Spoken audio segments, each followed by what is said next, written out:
Welcome to our Energy Connect studio at EGYPS 2023. Today I'm really pleased to have with me Joe McMonigle, Secretary General, International Energy Forum, IEF, with me. Great to be back again. Absolutely, and since we last met in February here, energy markets have seen a great deal of volatility and rising prices. I know the IEF, you're doing your annual energy outlook symposium in Riyadh later in the week with the IEA and OPEC. How do you see the outlook for 2023? Can you give us a little bit of a preview? Yeah, that's right. This week we're doing our outlook symposium with our partners IEA and OPEC. And when we did it last year, it was before the war in Ukraine. So we look at short, medium, and long-term forecasts and outlooks.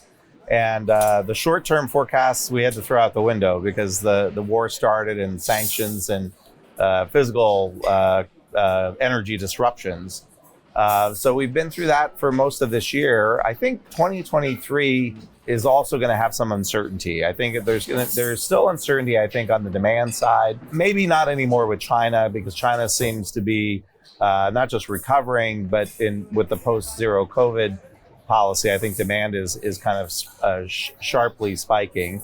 So China's, even in November, before the zero COVID policy was canceled, demand was already back to pre-COVID levels. So I think it's going to be significantly higher this year.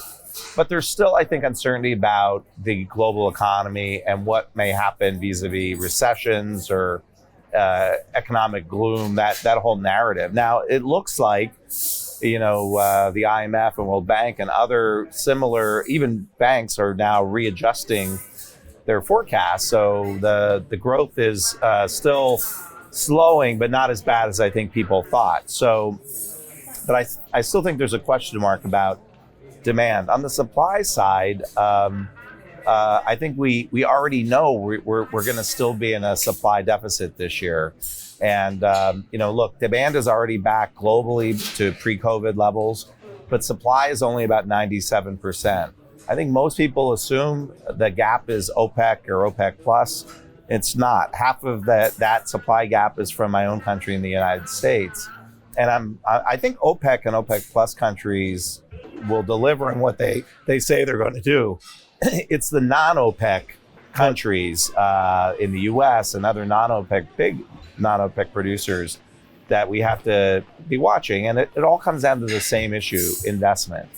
And are they going to invest in new supply? And that's really a big focus for us at the IEF. Yeah, and I think that was highlighted in the open ceremony by the OPEC Secretary General, but also the CEO of BP saying they're now investing, not again, but more in fossil fuels, and it's the lack of investment over the last couple of years and, really feeling the bite, isn't it? Yeah, it's the underinvestment that's really causing the problem. I mean, we're trying to ring the alarm bell. We've been doing this for the last 2 years. We have to keep on the road of the transition and pursuing it aggressively. But, wind and solar only get us about halfway to meeting our climate goals. This is according to the IEA technology report. The other half have to come from new technologies that aren't commercialized or even invented yet. So until they're available, we still have to keep investing in hydrocarbons so that we have the energy to power the world. And if you care about climate, this is another very important point. If you care about climate, you really have to be concerned about managing the transition, because if the public starts to equate high energy prices and volatility with the transition or climate, we're in big trouble. So I think it's important for that reason too, to keep progress going on climate change. And I know as I travel around to different conferences, this is starting to resonate. I think people recognize that we have an energy crisis. We need to pay attention to it and learn the lessons from how we got here. So I think that's encouraging. That's really good to hear, Joe. I mean, technology, as you said, around the shows, it's going to play an important role. But what areas and what technologies do you think are showing the most promise? Well, look, I think the biggest promise, wind and solar, I think there's a lot of private capital chasing it, and I'm sure there'll be more improvements in efficiency and cost. But the real change, as I said, is going to come from new technologies. Maybe it's even on the storage side.